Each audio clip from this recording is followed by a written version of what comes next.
बिस्मिल्लाहिर्रहमानिर्रहीम जी। अस्सलाम वालेकुम स्टूडेंट्स, कैसे हैं भी आप लोग? होप सो बिल्कुल ठीक ठाक है, फर्स्ट क्लास होंगे, चिल मार रहे होंगे, एंजॉय कर रहे होंगे।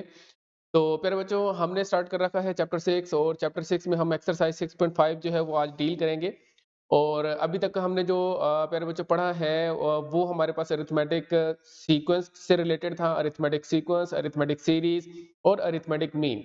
तो आज से हम स्टार्ट करने जा रहे हैं 6.5, जिसके अंदर है हमारे पास एक नई प्रोग्रेशन जिसे हम बोलेंगे ज्योमेट्रिक प्रोग्रेशन। तो आइए स्टार्ट करते हैं प्यारे बच्चों। तो सबसे पहले हम इसका इंट्रो पढ़ते हैं कि हमारे पास ज्योमेट्रिक प्रोग्रेशन होती क्या है। तो प्यारे बच्चों, अरिथमेटिक जो प्रोग्रेशन थी उसमें तो ये था कि हर अगली टर्म जो है वो एक फिक्स्ड नंबर ऐड करने से प्रीवियस टर्म के अंदर हमें हासिल हो रहा था, हर अगली टर्म हासिल हो जाती थी। अब यहाँ पे ज्योमेट्रिक प्रोग्रेशन में सिर्फ एडिशन की जगह पे मल्टीप्लिकेशन है। यानी कि अगर हमें अगली टर्म चाहिए किसी भी ज्योमेट्रिक प्रोग्रेशन के अंदर, तो पिछली टर्म को जस्ट एक स्पेसिफिक नंबर से मल्टीप्लाई कर दो और हर टर्म को हम स्पेसिफिक नंबर से ही मल्टीप्लाई करेंगे और वो पूरी प्रोग्रेशन के लिए सेम होगा। और उससे जो है वो हम मल्टीप्लाई करेंगे तो हमारे पास नेक्स्ट टर्म आती जाएगी। तो देखते हैं जी, वो कहते हैं कि यहाँ पे हमारे पास geometric progression is a progression. A geometric progression or a geometric sequence is one in which each term after the first term is found by multiplying the previous term by a non-zero constant r. तो एक constant number से हम multiply करके हर अगली term find out कर सकते हैं अगर हमें पहली टर्म मालूम है तो उस स्पेसिफिक नंबर को, कांस्टेंट को हम प्यारे बच्चों नाम देते हैं यहाँ पे कॉमन रेशियो का, स्मॉल आर से इसे हम रिप्रेजेंट करेंगे। इसकी एग्जांपल है आपके पास, यहाँ पे देख सकते हैं कि मैंने लिखा है कि 2,4,8,16। अब यहाँ पे हो क्या रहा है, पहली टर्म थी हमारे पास 2, इसको मैंने 2 से मल्टीप्लाई किया तो 4 आ गया। अब मैंने 4 को 2 से मल्टीप्लाई किया तो 8 आ गया, 8 को 2 से मल्टीप्लाई किया तो 16 आ गया। इसी तरह से हर टर्म को अगर 2 से मल्टीप्लाई करते जाएंगे तो हमें अगली टर्म मिलती जाएगी। तो ये होती है हमारे पास प्यारे बच्चों ज्योमेट्रिक प्रोग्रेशन। और यहाँ पे मैं जिस स्पेसिफिक नंबर से मल्टीप्लाई कर रहा हूँ उसे हम बोलते हैं कॉमन रेशो। अब हम जिस तरह से मल्टीप्लाई करके अगली टर्म लेकर आ रहे हैं, इसी तरह से हम ये भी देख सकते हैं कि अगर मैं कोई से भी दो कंसेक्यूटिव टर्म्स की रेशो लेता हूँ, यानी कि 128 डिवाइडेड बाय 64 करूंगा तब भी मेरे पास एक जवाब आएगा जो कि 2 होगा। अगर मैं 64 को 32 से डिवाइड करूं तब भी मेरे पास एक जवाब आएगा जो कि 2 होगा। 16 डिवाइडेड बाय 8 करेंगे तब भी मेरे पास जवाब 2 आएगा। ये जो डिवीजन है, इसी वजह से इसे हम बोलते हैं कॉमन रेशियो। यानी कि दरअसल हम दो नंबर्स की रेशियो लेते हैं और हर दो कंसेक्यूटिव टर्म्स की जो रेशियो है वो सेम होती है ज्योमेट्रिक प्रोग्रेशन के अंदर। तो हम यहाँ पे लेबल कर देते हैं जी, ये पहली टर्म a1 होते हैं, दूसरी a2, तीसरी a3 up to so on. तो हमारे पास जो nth टर्म है वो हमारे पास the nth term is an, और जबकि हमें अगर फर्ज करें पिछली टर्म लिखनी पड़ जाती है तो an-1 हो जाती है। तो ये आपकी बुक में लिखा हुआ है, स्पेसिफिक चीजें हैं कुछ। तो हमारे पास अगर फर्ज करो हमें nth टर्म प्यारे बच्चों लेकर आनी है तो ऑब्वियस है, यहाँ पे हम यही कह रहे हैं ना कि अगर प्रीवियस टर्म को r से मल्टीप्लाई कर दिया जाए तो हमें अगली टर्म मिल जाएगी। तो अगर मैं कहूँ कि nth टर्म n है और nth टर्म से पिछली टर्म जो है वो an-1 है, तो मैं nth टर्म को इस फॉर्मूले के तहत लिख सकता हूँ। तो यहाँ पे an बराबर आ जाएगी r डॉट an-1। तो जबकि यहाँ पे ये जो r है, दरअसल हम ये रेशियो, कॉमन रेशियो का फार्मूला लिखना चाह रहे थे। तो कॉमन रेशियो का जो फार्मूला हो जाएगा मेरे प्यारे बच्चों, वो बन जाएगा कि an ओवर an-1, यानी कि nth term divided by previous term is known as common ratio. तो अगर मैं यहाँ पे n की जगह पे फर्ज करो 8 लिख देता हूँ, तो नीचे भी n की जगह 8 आएगा, लेकिन 8-1 7 हो जाएगा। इट मींस कि a8 रेशियो a7 हो जाएगा। इसी तरह से कोई भी नंबर आप लिखेंगे तो दो कंसेक्यूटिव टर्म्स की ये प्यारे बच्चों रेशियो बन जाएगी, जिसे हम बोलते हैं कॉमन रेशियो r। और ये r का फार्मूला है an over an-1 general formula. ठीक है प्यारे बच्चों। तो common ratio can be found by dividing any term by its previous term. तो कॉमन रेशियो जो है वो किसी भी टर्म को उसकी प्रीवियस टर्म से डिवाइड करने से हमें हासिल हो जाएगी। तो हम फार्मूला इवेल्युएट करते हैं प्यारे बच्चों nth टर्म के लिए। Formula for the nth term of a GP, जिस तरह से हमारे पास अरिथमेटिक प्रोग्रेशन का एक जनरल फार्मूला था कि an is equal to a1 plus n-1 into D. तो यहाँ पे भी कोई ना कोई फार्मूला तो होगा। तो यहाँ पे हमें एक चीज मालूम है कि each term after the first term is R multiple of its preceding term. Preceding का मतलब होता है पिछली टर्म। तो हमें अगर अगली टर्म चाहिए तो पिछली टर्म को r से मल्टीप्लाई करना होगा, ये बात हमें मालूम है। तो अगर हमें a2 चाहिए तो प्यारे बच्चों हम क्या करेंगे कि a1 को किससे मल्टीप्लाई करेंगे, r से। तो ये चीज अभी आपको समझाते हैं जी। पहले आप a3 की तरफ देखें, तो a3 आपके पास क्या है प्यारे बच्चों, अगर मैं a2 को मल्टीप्लाई कर दूं r से, जाहिर सी बात है a3 से पिछली टर्म तो a2 है, लेकिन ये जो a2 है ये ऊपर हमने इवेल्युएट कर रखा है, वो क्या है a1r। तो यहाँ पे आप लोग देख सकते हैं मैंने a2 की वैल्यू पुट की a1r और साथ में ये वाला r जो है वो एज इट इज आ रहा है। तो यहाँ पे बन जाएगा a1r का स्क्वायर। इसे हम यूं लिख सकते हैं। वैसे अगर हम r की पावर में से हर एक नंबर माइनस करते भी जाएं, आप बेशक इसके ऊपर गौर ना करें, नो प्रॉब्लम, चलेगा, मैं आपको समझाता हूँ अभी। अब अगर a4 आ जाए मेरे प्यारे बच्चों, तो यहाँ पे हम कहेंगे कि थर्ड टर्म को r से मल्टीप्लाई करना पड़ेगा, लेकिन ये जो थर्ड टर्म है ये ऊपर इवेल्युएट की है कि a1r स्क्वायर के बराबर है। तो यहाँ पे आप देख सकते हैं कि मैंने a3 की वैल्यू पुट की a1r स्क्वायर और साथ में आ रहा है आपके पास ये वाला r एज इट इज। तो यहाँ पे भी ये टर्म बन गई a1r का क्यूब। अगर आप गौर फरमाएं तो a2 जब मैंने फाइंड आउट किया तो r की पावर क्या बन रही थी, 1। जब मैंने 3 फाइंड आउट किया तो r की पावर 2 बन रही थी। जब मैंने 4 फाइंड आउट किया a4 तो मेरे पास r की पावर 3 आ रही थी। यानी कि जितना टर्म का नंबर होगा उससे एक कम यहाँ पे r की पावर होगी। दरअसल मैं यहाँ पे ये साथ साथ इसलिए लिखा कि आपको अंदाजा हो जाए कि a4 है तो यहाँ पे r की पावर 4 माइनस 1 है, और अगर a3 है यानी कि थर्ड टर्म है तो यहाँ पे r की पावर 3 माइनस 1 है। a1 सबके अंदर आ रहा है लेकिन r की पावर क्या हो रही है, चेंज हो रही है। तो अगर हम इसी पैटर्न के तहत चले कि टर्म का नंबर जो है जो भी होगा r की पावर उससे एक कम होगी, तो अगर मैं प्यारे बच्चों यहाँ पे 4 की जगह पे लेट्स सपोज n लिख देता हूँ, तो यहाँ पे भी तो n आ जाएगा, n माइनस 1 नहीं आ जाएगा। तो लिहाजा हम अगर इसी तरीके से चलें तो हमारे पास an का फॉर्मूला आ जाएगा जनरल कि a1 r की पावर n माइनस 1, जो टर्म का नंबर होगा उससे एक कम जो है वो r की पावर होगी। तो ये है जी general formula for the nth term of a geometric progression, या फिर इसे हम बोलते हैं सिंपली जीपी। तो मेरे बच्चों हम क्वेश्चन की तरफ बढ़ते हैं। क्वेश्चन नंबर 1, इस एक्सरसाइज के वैसे टोटल 15 क्वेश्चंस हैं, लेकिन स्मार्ट सिलेबस के अंदर जो है वो 7, 8, 9 और 10 क्वेश्चन, 4 ये क्वेश्चन और 14th क्वेश्चन जो है वो रिमूव कर दिए गए हैं। तो लिहाजा हम जो रिमेनिंग क्वेश्चन है सिर्फ और सिर्फ वही देख रहे हैं, हम बिल्कुल स्मार्ट सिलेबस के मुताबिक चल रहे हैं। तो इसका मतलब है टोटल 10 क्वेश्चंस बनेंगे जो हम इसको जिनको हम डील करेंगे। तो बढ़ते हैं जी क्वेश्चन नंबर 1 की जाने प्यारे बच्चों। तो क्वेश्चन नंबर 1 है प्यारे बच्चों बहुत ही आसान सा, कहता है कि फाइंड द सिक्स्थ टर्म। आपने छठी टर्म फाइंड आउट करनी है a6, जबकि आपको ज्योमेट्रिक प्रोग्रेशन ये दी गई है। जाहिर सी बात है 3 टर्म्स अगर मालूम है तो हमें पूरी की पूरी ज्योमेट्रिक प्रोग्रेशन पता है। तो सिक्स्थ टर्म निकालने के लिए हम फार्मूला लगाएंगे a1 r की पावर 5, क्योंकि जितनी टर्म का नंबर होता है उससे एक कम r की पावर होती है। तो देखते हैं जी, इसका मतलब हमें a1 और r चाहिए बस।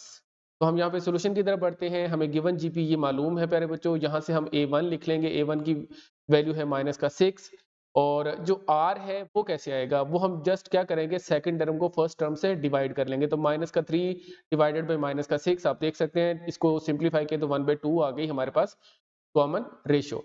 जबकि उसने n की वैल्यू खुद से दे रखी है, वो कहता है आपने जो है वो a6 की वैल्यू फाइंड आउट करनी है, तो n की वैल्यू 6 है। अब हमसे हम क्या करेंगे, ये वाला फार्मूला यूज करेंगे कि an बराबर होता है a1 प्लस a1 r की पावर n माइनस 1। तो अगर मैं n की जगह पे 6 लिख दूं दोनों तरफ, तो प्यारे बच्चों मेरे पास बनेगा a6 इज इक्वल टू, चलें जी वैल्यूज पुट आउट कर दी जस्ट हमने। a1 की वैल्यू प्यारे बच्चों क्या है, माइनस का 6, और r की वैल्यू कितनी है 1/2, और ऊपर जो है वो n माइनस 1 है, तो मैंने n की जगह पे 6 लिख दिया, 6 माइनस 1।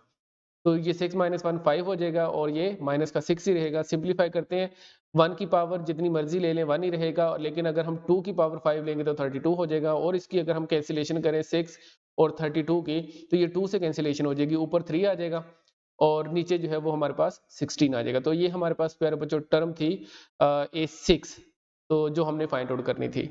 ये बहुत ही आसान सा क्वेश्चन था, नन्ना सा जमूरा सा। तो बढ़ते हैं क्वेश्चन नंबर 2 की जाने प्यारे बच्चों। और क्वेश्चन नंबर 2 के अंदर हमें कहा जा रहा है कि 8th टर्म आपने फाइंड आउट करनी है। ये भी बहुत आसान सा क्वेश्चन है, बिल्कुल क्वेश्चन नंबर 1 से सिमिलर है ये। हमें जीपी जो है वो दी गई है 3, 3 square, 3 cube up to so on. अब यहाँ पे हमें a1 और d चाहिए। तो यहाँ पे a1 की वैल्यू प्यारे बच्चों 3 है, पहली टर्म को a1 कहते हैं। और जो कॉमन रेशियो है वो कैसे आएगी कि आप सेकंड टर्म को फर्स्ट टर्म से डिवाइड कर लें। 3 का square divided by 3 is equal to आ जाएगा प्यारे बच्चों 3। जबकि n की वैल्यू 8 है और हमसे रिक्वायर्ड क्या है, 8th टर्म हमसे पूछी जा रही है। तो हम फार्मूला वही यूज करेंगे an is equal to a1 r की पावर n माइनस 1 का। तो हम यहाँ पे अगर वैल्यूज पुट आउट करते हैं प्यारे बच्चों a1 और r की, तो r की वैल्यू भी 3 है, a1 की वैल्यू भी 3 है, इसे सिंप्लीफाई करें 8 माइनस 1, ये बन जाएगा 3 की पावर 7, ओवरऑल बनेगा ये 3 की पावर 8। और अगर हम इसको कैलकुलेटर से सॉल्व आउट कर लें तो हमारे पास a8 आ जाएगी 6561, ये इसका आंसर है प्यारे बच्चों। तो ये बिल्कुल क्वेश्चन नंबर 1 की तरह था क्वेश्चन। तो बढ़ते हैं अगले क्वेश्चन की जाने प्यारे बच्चों। Question number 3। तो क्वेश्चन नंबर 3 कुछ इस तरह से है, वो कहता है प्यारे बच्चों के nth टर्म, दो आपके पास सीक्वेंसेस दी गई हैं, कहता है the nth term of the sequences, ये पहली सीक्वेंस है जी, और दूसरा हमारे पास ये वाला सीक्वेंस है, आर इक्वल। उसने कहा है कि nth टर्म दोनों की बराबर है, लेकिन आप उस n की वैल्यू निकालें जिसके लिए nth टर्म बराबर है। मतलब आपने ये बताना है कि दोनों की कितनी टर्म्स आपस में इक्वल होंगी, यानी कि सेम होंगी। तो हम एक काम करेंगे, पहले दोनों की जो है वो nth टर्म्स निकालेंगे और उनको इक्वल रख देंगे, बस सिंपल सा काम है। तो nth टर्म निकालने के लिए हम जनरल टर्म वाला ही फार्मूला यूज करेंगे प्यारे बच्चों। तो हम अलग अलग दोनों सीक्वेंसेस को डील करते हैं। तो फर्स्ट सीक्वेंस हमारे पास है 1 2 4 8। तो इसके अंदर हमें a1 और d चाहिए, a1 और r चाहिए। तो a1 बराबर है यहाँ पे 1 के, और r की वैल्यू कैसे आएगी, second term divided by first term, 2 by 1 is equal to 2। अब हम जनरल टर्म वाला फार्मूला लगाएंगे बच्चों, A N is equal to a1 r की पावर n माइनस 1 का। तो आपने जहाँ पे जो वैल्यूज आपको मालूम है वो पुट कर देनी है। n की वैल्यू मालूम नहीं है, a1 की वैल्यू 1 है, 2 की पावर n माइनस 1, तो ये हमारे पास कौन सी टर्म आ गई है, nth term of the first sequence. अगर हम सेकंड टर्म की निकालें तो सेकंड सीक्वेंस हमारे पास ये गिवन है प्यारे बच्चों। यहाँ पे a1 की वैल्यू हमारे पास 256, और r जो है वो कैसे आएगा, अगर मैं 128 को 256 से डिवाइड करूँ तो इट विल बिकम 1/2। तो हम ये नहीं करेंगे 256 डिवाइडेड बाई 128, क्योंकि हमने नेक्स्ट टर्म से फर्स्ट प्रीवियस टर्म डिवाइड करनी होती है कॉमन रेशियो के लिए, ये बात ध्यान में रहे। तो 1/2 इसकी कॉमन रेशियो है बच्चों, हम वही जनरल टर्म वाला फार्मूला यूज करेंगे और वैल्यूज पुट आउट कर देंगे। तो हमारे पास ए एन जो है वो 256 मल्टीप्लाइड बाय 1/2 की पावर n माइनस 1 बनेगा। अब 1 की जो मुझसे मर्जी पावर ले लें, कोई फर्क नहीं पड़ता, लेकिन अगर मैं 2 की पावर लूं तो वो बन जाएगी 2 की पावर n माइनस 1, यानी कि पावर अलग अलग कर दी, आप इसे सिंपली कह सकते हैं। तो अगर मैं इस ये जो 2 की पावर n माइनस 1 है इसको ऊपर ले जाऊंगा मेरे प्यारे बच्चों, तो ये बन सकता है कि 2 की पावर माइनस n प्लस 1। तो लेट्स सी, तो हमारे पास सिंप्लीफिकेशन के बाद, वैसे उसने कहा है कि ये दोनों आपस में इक्वल है, हम उसको वही पे छोड़ रहे हैं। हमने कहा कि दोनों टर्म्स जो है वो इक्वल है nth टर्म्स, तो हमने दोनों की जो nth टर्म्स है उनको बराबर रख लिया। अब आप लोग देख सकते हैं कि 2 की पावर n माइनस 1 जो पहले सीक्वेंस की टर्म है जनरल, और ये दूसरे की है। तो यहाँ पे ये जो नीचे डिनोमिनेटर में टर्म आ रही थी उसको मैंने इससे मिलाकर मल्टीप्लाई कर दिया। तो अगर मैं इसको मजीद सिंप्लीफाई करूँ तो ये बनेगा, ये वाला 2 अंदर मल्टीप्लाई कर दो 2 की पावर 2n माइनस 2। तो इसको हम लिख सकते हैं, हम अगर हम दोनों की पावर्स को कंपेयर कर लें, बेसिस एक जैसे और पावर्स कंपेयर कर सकते हैं ना, तो मैं लिख सकता हूँ कि 2n माइनस 2 जो है वो बराबर आ जाएगा 8 के। यहाँ से हम n की वैल्यू निकालेंगे बहुत आसान से तरीके से, n इज इक्वल टू 5। तो ये था हमारे पास क्वेश्चन प्यारे बच्चों। नेक्स्ट हमारे पास है प्यारे बच्चों क्वेश्चन नंबर 4। क्वेश्चन नंबर 4 में वो कहता है find the first 5 terms of each sequence. हमने 5 टर्म्स पहली जो है वो फाइंड आउट करनी है, जबकि हमें कुछ डाटा दिया गया है। वो डाटा कौन सा है प्यारे बच्चों, वो डाटा ये है कि हमें a1 की वैल्यू दी गई है और r की वैल्यू दी गई है। इसके दो पार्ट्स हैं दरअसल। तो पहला पार्ट हम डील कर रहे हैं फिलहाल प्यारे बच्चों। तो सोल्यूशन की तरफ बढ़ते हैं। तो a1 की वैल्यू प्यारे बच्चों 243 हो गई, और r की वैल्यू 1/3। तो अगर हमने पहली टर्म फाइंड आउट करनी है, दूसरी टर्म फाइंड आउट करनी है, तो हमारे पास फार्मूला तो यही है ना जनरल टर्म का, an is equal to a1 r की पावर n माइनस 1। तो यहाँ पे प्यारे बच्चों अगर मैं n की जगह पे 2 पुट कर देता हूँ तो सेकंड टर्म यही बनेंगे ना, a2 बराबर आ जाएगा a1 r के।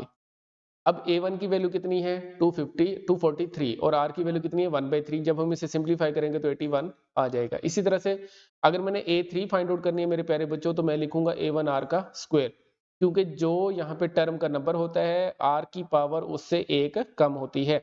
तो यहाँ पे 243 मल्टीप्लाइड बाई 1/3 का स्क्वायर बना, तो 243 मल्टीप्लाइड बाई 1/9। तो इसकी अगर हम कैंसिलेशन करें मेरे प्यारे बच्चों तो मेरे पास आ जाएगा इसका आंसर 27। तो फर्स्ट 5 फाइंड आउट करनी है, इसका मतलब पहले हमें a1 मालूम थी, तो हमें a2 a3 a4 find out करनी है, और a5। तो a4 की वैल्यू कैसे आ सकती है प्यारे बच्चों, a1 r का क्यूब। तो a1 की वैल्यू हमें मालूम है 243 और क्यूब जब लेंगे तो 1 ओवर ये हो जाएगा 27 और कैंसिलेशन करेंगे तो मेरे प्यारे बच्चों ये हो जाएगा 9। अब लास्ट वाली टर्म a5 जो है वो उसको लेकर आते हैं। a5 इज इक्वल टू है a1 r की पावर 4 है प्यारे बच्चों, और a1 की वैल्यू 243 है और r की वैल्यू 1/3 है, और इसको जब हम पावर को सिंप्लीफाई करेंगे तो 181 और 1/81, तो सिंप्लीफिकेशन के बाद हमारे पास आंसर आ जाएगा 3।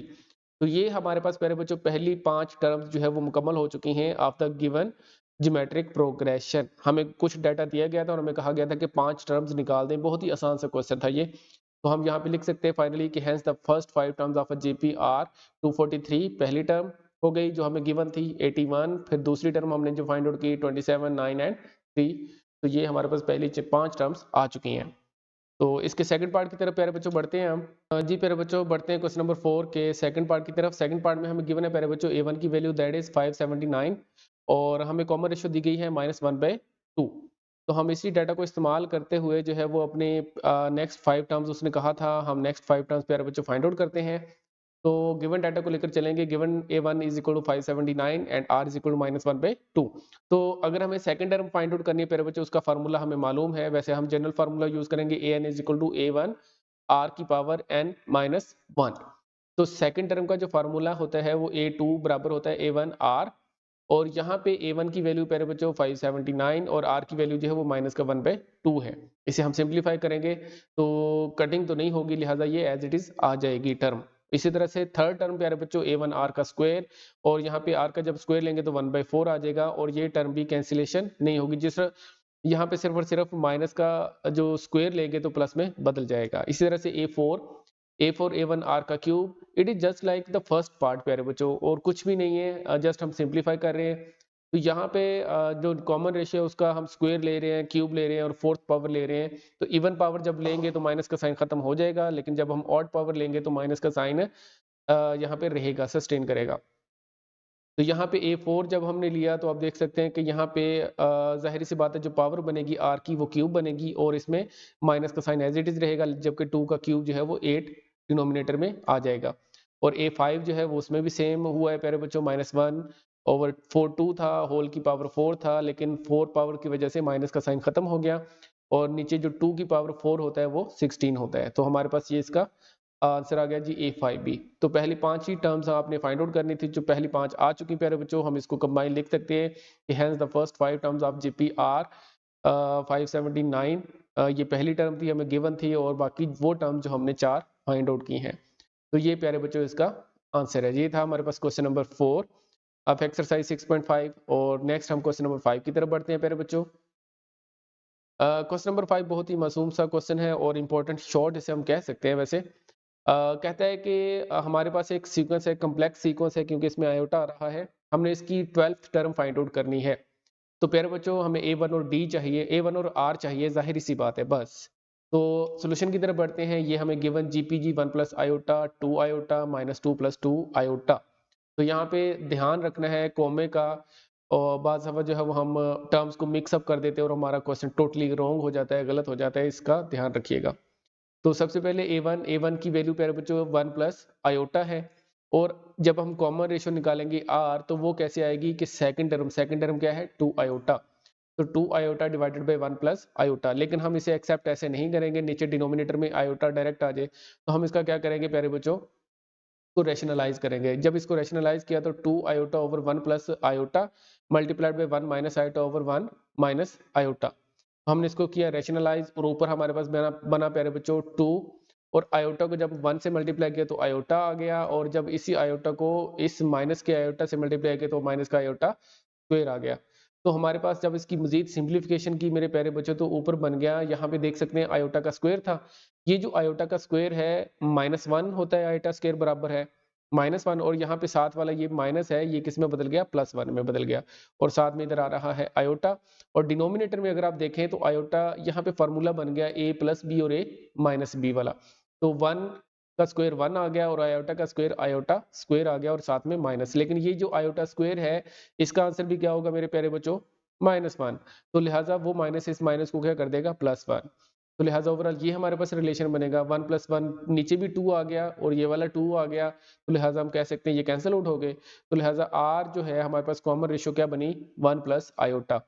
अब हमें 12th टर्म निकालनी है, तो n की वैल्यू हमें 12 मालूम है और a12 हमारे पास रिक्वायर्ड है।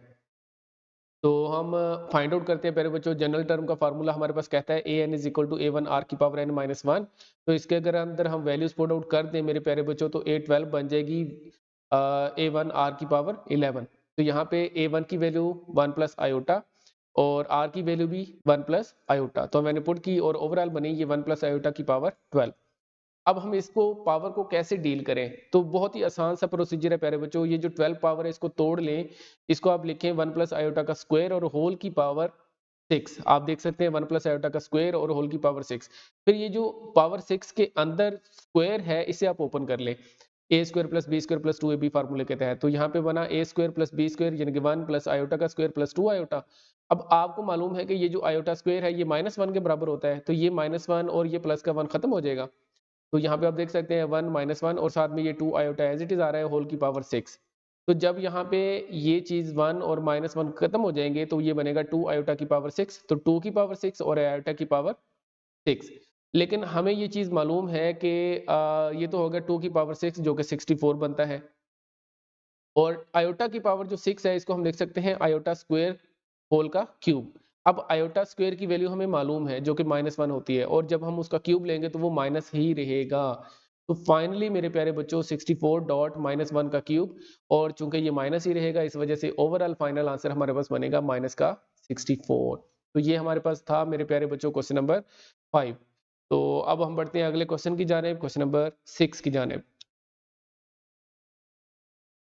तो क्वेश्चन नंबर 6 है मेरे प्यारे बच्चों, वो कहता है कि if the 4th and 9th term of a GP are 54 and 13,122 respectively, find the GP, also find its general term. हमने जीपी निकालनी है और इसकी nth टर्म भी फाइंड आउट करनी है।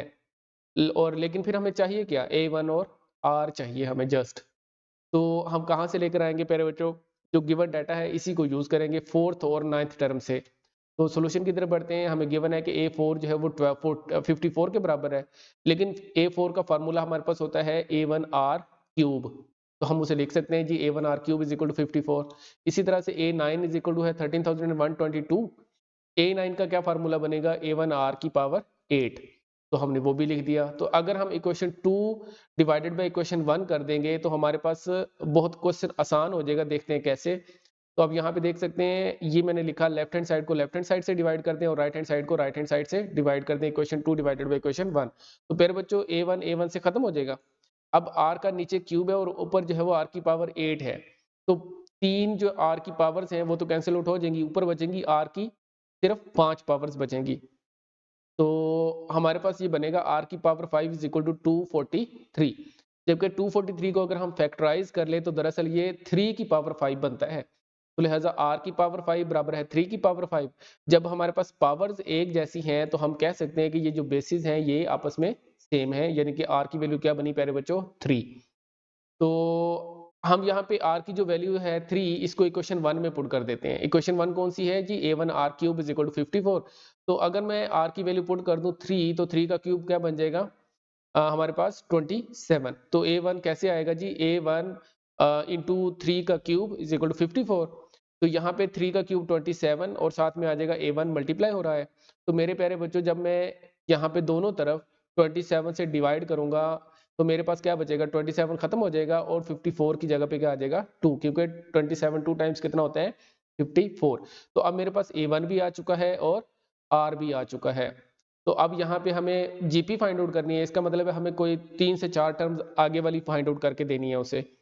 तो देखते हैं जी, पहले हो सकता है हम जनरल टर्म फाइंड आउट कर दें उसे।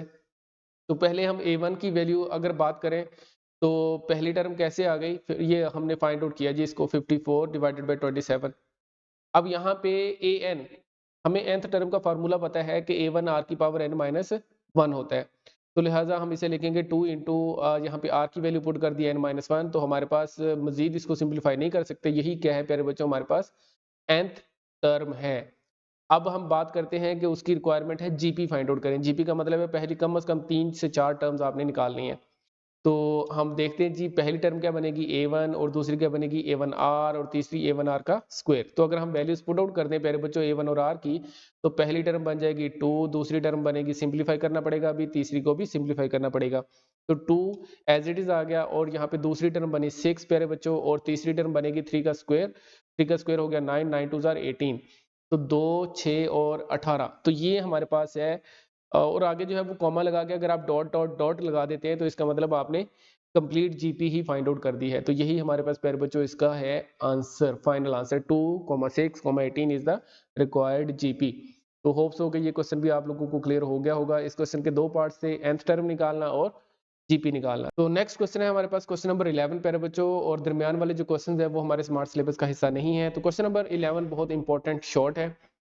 हमें कहा जा रहा है कि 1/a 1/b and 1/c GP के अंदर हैं। आपने ये शो करना है कि उनकी जो कॉमन रेशियो है वो बराबर होती है plus minus square root of a/c के।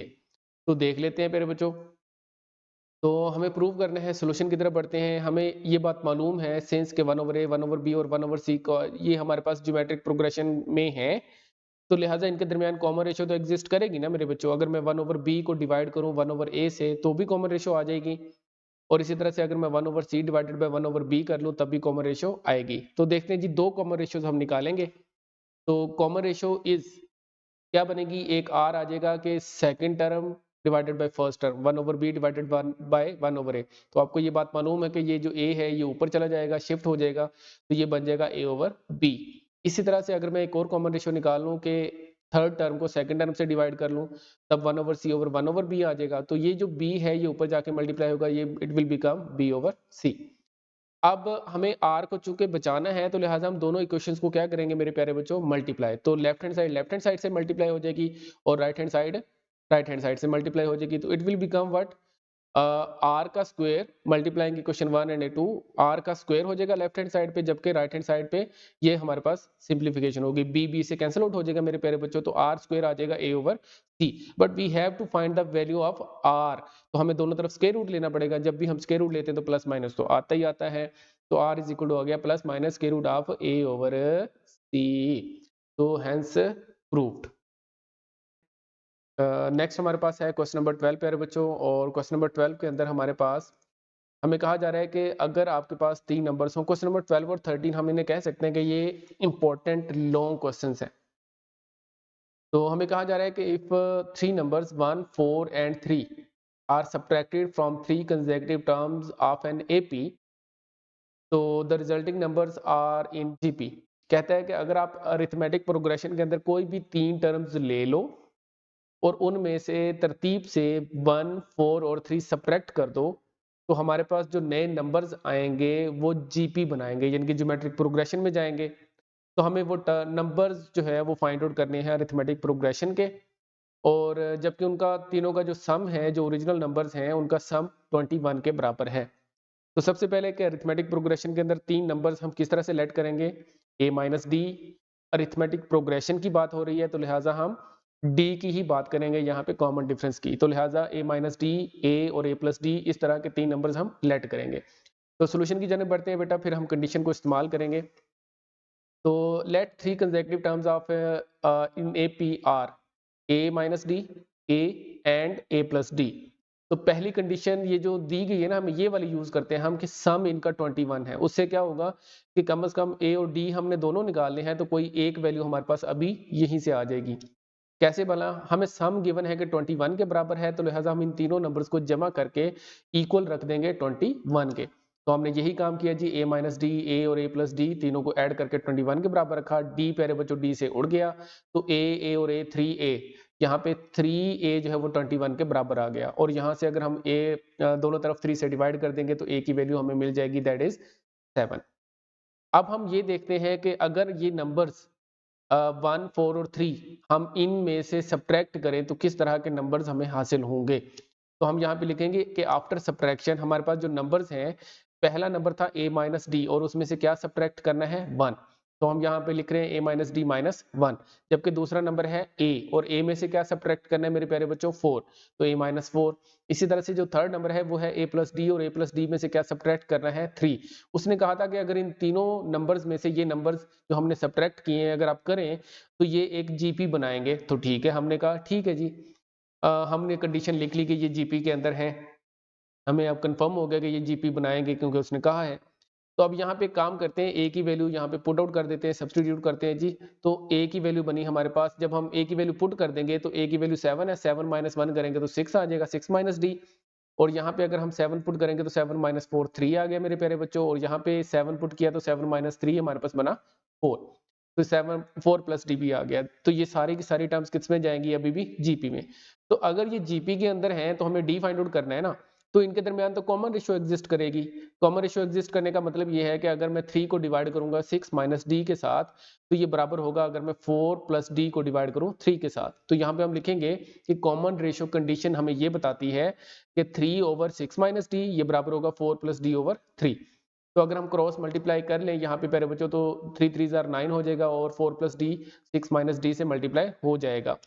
और हमारे पास अगर हम राइट हैंड साइड पे मल्टीप्लिकेशन कर लें हर टर्म के साथ तो 24 minus 4d plus 6d minus D square हो जाएगा। अगर हम 9 को राइट साइड पे शिफ्ट कर देंगे तो उधर जाके सब्ट्रैक्ट हो जाएगा ये, बल्कि पहले सिंप्लीफाई किया माइनस का 4d और प्लस का 6d, तो हम 9 को जो है वो राइट हैंड साइड पे शिफ्ट कर देंगे तो हमारे पास फाइनली जो चीज़ बनेगी वो बनेगी D square minus 2d minus 15 is equal to 0। तो हम देखते हैं कि क्या इसके फैक्टर्स बनते हैं, तो इसके फैक्टर्स बन जाएंगे प्यारे बच्चों 5 और 3, 5 3 जार 15 होता है, तो D square minus 5d plus 3d minus 15 is equal to 0। और यहाँ से पहले दो में से d कॉमन लिया तो d माइनस 5 और अगले दो में से 3 कॉमन लिया d minus 5 is equal to 5, और हमने d माइनस 5 को कंबाइन करके लिख दिया तो d माइनस 5 और d plus 3 is equal to 0 आ रहा है। तो हम अलग अलग इनको इक्वल टू 0 लिख देते हैं बेटा कि d की वैल्यू हमारे पास क्या बन जाएगी 5 और d की वैल्यू क्या बन जाएगी माइनस का 3। हमें d की दो वैल्यूज यहाँ से हासिल हो चुकी हैं और a की वैल्यू हमारे पास 7 मौजूद है। तो हम नंबर्स अगर निकाल लें तो बहुत ही आसान काम है जी। हम यहाँ पे लिखेंगे जब a की वैल्यू 7 हो और d की वैल्यू 5 हो, क्योंकि d की दोनों वैल्यूज के लिए हमें डील करना है ना। तो नंबर्स क्या होंगे, नंबर पहला नंबर है a माइनस डी, दूसरा है a, तीसरा क्या है a प्लस डी। तो नंबर्स को आप लिखेंगे 7 माइनस 5 7 7 प्लस 5। ये नंबर्स के अंदर सिर्फ वैल्यूज पुट किए a और d की, तो हमारे पास नंबर्स का सेट बन जाएगा जी। नंबर्स हैं 2 7 और 12। ये कब आएंगे, जब d की वैल्यू 5 होगी, यानी कि d की दोनों वैल्यूज को डील करने वाले हैं हम। अब d की दूसरी वैल्यू यानी कि माइनस 3 को अगर हम डील करें मेरे प्यारे बच्चों तो a इज इक्वल टू 7 और d is equal to minus 3, तो हमारे पास नंबर्स अगेन वही हैं a माइनस डी, a और a प्लस डी। तो यहाँ पे a की जगह पे 7, d की जगह पे 3 पुट कर दिया। अब यहाँ पे d की जगह पे माइनस का 3 पुट किया दरअसल, तो दरमियान वाला माइनस उसी वजह से क्या बन गया, प्लस बदल गया। और a की जगह पे 7 ये 7 ही रहेगा और a प्लस डी, d की वैल्यू माइनस का 3 है तो 7 माइनस 3 जस्ट कह लें। अब यहाँ पे हमारे पास नंबर्स क्या बनेंगे 10 7 4। तो ये वो रिक्वायर्ड नंबर्स थे अरिथमेटिक प्रोग्रेशन के कि जिनको जो है वो जमा करें तो हमारे पास आ रहा था 21 और दूसरी कंडीशन को भी ये सेटिस्फाई कर रहे थे। इंपॉर्टेंट लॉन्ग है, कीप इन माइंड। तो 13 भी ऐसा ही है बेटा, 13 के अंदर जो है वो हमें नंबर्स को सब्ट्रैक्ट करने के बजाय ऐड करना होगा। तो क्वेश्चन नंबर 13 की जाने बढ़ते हैं। क्वेश्चन नंबर 13 है, वो कहता है कि if the three consecutive numbers in AP are increased, increased का मतलब है उनके अंदर इजाफा करना है, यानी कि जमा करेंगे 1 4 और 15। तो the resulting numbers are in GP, find the original numbers if their sum is 6। तो ये बहुत ही आसान उसी तरह का क्वेश्चन प्यारे बच्चों, हमने अगेन वही कंडीशन लेट करनी है कि a माइनस डी और a प्लस डी जो है वो थ्री कंसेक्यूटिव नंबर्स हैं जो हमने फाइंड आउट करने हैं। तो पहली कंडीशन के मुताबिक चलते हैं कि सम इज इक्वल टू 6। तो प्यारे बच्चों लेफ्ट हैंड साइड पे हम तीनों को जमा कर देंगे जी, a माइनस डी, a और a प्लस डी, तो d से यहाँ पे उड़ जाएगा, तो हमारे पास 3a इज इक्वल टू 6 आ गया और a की वैल्यू क्या बनी 2 बन गई। अब नेक्स्ट हम ये कंडीशन लेते हैं जी, इंक्रीज आफ्टर इंक्रीजेज। इंक्रीजेज का मतलब ये है कि a माइनस डी के अंदर आपने 1 ऐड करना है। उसने कहा था कि इंक्रीज करो जी, आपने तीन नंबर जो फाइंड आउट करने हैं जो हमने लेट कर रखे हैं उनमें पहले में 1 ऐड करो, दूसरे में 4 और तीसरे में 15। तो मैंने कहा ठीक है जी। अब यहाँ पे पहले नंबर में हमने 1 ऐड किया, दूसरे में हमने 1 प्लस 4 कर दिया और तीसरे में हमने किया 15 ऐड। तो जब 15 ऐड हो गया तो हमने ये इनको सिंपली लिख लिया कि ये किस में जाएंगे प्यारे बच्चों, जीपी में। ये ऐसा क्यों लिखा, क्योंकि उसने कहा है कि जब इंक्रीज करेंगे तो जीपी बनाएंगे। तो हम यहाँ पे a की वैल्यू सब्स्टिट्यूट कर देते हैं। अगेन a की वैल्यू 2 है, तो 2 पुट करने के बाद हमारे पास आएगा 2 minus D plus 1, 2 plus D और 2 प्लस 4 और 2 प्लस डी प्लस 15। तो अगर हम इन्हें जमा कर लेंगे तो it will become 3 minus D 6 और 17 प्लस डी। अब यहाँ पे कॉमन रेशियो एग्जिस्ट करेगी प्यारे बच्चों, क्योंकि ये जीपी है तो जीपी के अंदर तो कॉमन रेशियो एग्जिस्ट करती है। मतलब ये है कि अगर मैं 6 को डिवाइड कर लूँ 3 माइनस डी से तो ये बराबर होगा 17 प्लस डी डिवाइडेड बाय 6 के। तो आप लोग देख सकते हैं कि ऐसे हमने लिख लिया। अब क्रॉस मल्टीप्लाई करेंगे तो 36 बराबर आ जाएगा 17 plus D into 3 minus D के। तो 36 इज इक्वल टू, हमने इनको मल्टीप्लाई कर लिया प्यारे बच्चों। मल्टीप्लाई करने के बाद आपको ये क्वेश्चन हासिल होगी। और इसको मजीद अगर हम सिंप्लीफाई कर लें तो 36 लेफ्ट हैंड साइड पे, राइट हैंड साइड पे आगे माइनस का 36 हो गया। और सिंप्लीफाई करने के बाद, मजीद सिंप्लीफाई करने के बाद हमारे पास फाइनल जो आंसर बना वो बना D square plus 14 D minus 15 is equal to 0। अब यहाँ पे प्यारे बच्चों फैक्टर्स बन सकते हैं। अब फैक्टर्स कौन से बन सकते हैं? 15 और 1। तो देखिए प्लस का 15 और माइनस का 1, डी हमने यूज किया, माइनस 15 इज इक्वल टू 0। और यहाँ से हम जब, जाहिर सी बात है ये तो बहुत पुराना मेथड है कि फैक्टराइजेशन हम कर रहे हैं। तो हमारे पास डी प्लस 15 और डी माइनस 1 आया। डी की दो वैल्यूज आ गई प्यारे बच्चों, माइनस का 15 और D plus 15 is equal to 0 होगा, या फिर D minus 1 is equal to 0 होगा। तो डी की वैल्यू 15 आएगी या फिर माइनस का, और डी की वैल्यू 1 भी आ सकती है। तो हम इन दोनों वैल्यूज को लेकर जो है वो नंबर्स निकालेंगे। हम पहले वही दोबारा से लिखेंगे कि when a is equal to 2 and d is equal to minus का 15 the required numbers are. Numbers क्या होंगे? a माइनस डी, a और a प्लस डी। तो वो क्या बनेंगे प्यारे बच्चों? 2 प्लस 15, क्योंकि यहाँ पे d की वैल्यू माइनस का 15 है, इसलिए इस माइनस की वजह से वो किस में बदल गई? प्लस 15 में। और a की जगह पे 2 ही रहा, और a प्लस डी का मतलब है 2 माइनस 15, क्योंकि d की वैल्यू माइनस है। तो सिंप्लीफाई करने के बाद हमारे पास नंबर हासिल हुए प्यारे बच्चों 17, 2 और माइनस का 13। उसके बाद दूसरी कंडीशन को लेते हैं जी, d इज इक्वल टू 1 को। तो d इज इक्वल टू जब 1 लेंगे तो प्यारे बच्चों हमारे पास नंबर्स कुछ इस तरह से आ जाएंगे, 2 माइनस 1, 2, 2 प्लस 1, और हमारे पास फाइनली आंसर बन जाएगा 1, 2, 3। तो ये थे हमारे पास वो रिक्वायर्ड नंबर्स अरिथमेटिक प्रोग्रेशन के अंदर प्यारे बच्चों, जो हमने फाइंड आउट करने थे। तो अब बढ़ते हैं लास्ट क्वेश्चन की जानब, क्योंकि 14 क्वेश्चन प्यारे बच्चों हमारे सिलेबस का हिस्सा नहीं है।